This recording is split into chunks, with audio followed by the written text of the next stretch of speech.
Aksidente nga nahulog sa kanal sa higad sang dalan ang Kalinog bus line nga nagabiyahe Iloilo City dumalag Capiz and vice versa. Kag may 15 tanan ka pasahero alas 12:15 sang udto Pebrero 2 sa Barangay Hines, Lambunaw. Sa interview sang K5 News FM Iloilo kay Police Corporal Edran Lozarita, ang investigador sang Lambunaw Municipal Police Station, iyagin payag nga ang bus ang ginamaneho ni Amir Alcarde, 49 anyos, ang Barangay Alabidan, Bingawan. Suro pa kay Lozarita, nadulaan sang kontrol ang driver kag bangod one-way ang dalan, ginliso sini ang manibela rason sang pagkahulog.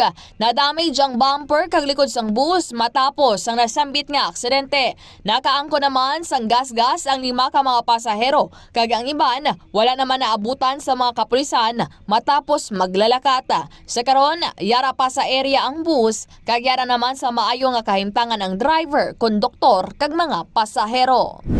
Nadulaan yung isang kontrol kag nag-daos-dos ang iyang iyang salakyan dito may lang kay na maneuver na niya man sa kilid kag mayad lang kay ang mga ang iyang mga pasahero wala man nataman kag mga gas-gas lang man ini.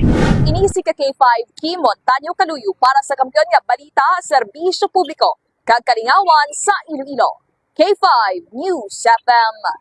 Ang ining nga balita ang ginadulong sa inyo sang DTX Coffee Mix. Himo sa natural nga sangkap pareho sang amarkuso, chia seeds, sugared cane extract powder. DTX Coffee Mix. Nakakapi ka na, naka-detox ka pa. DTX Coffee Mix. Mabakal sa mga butika.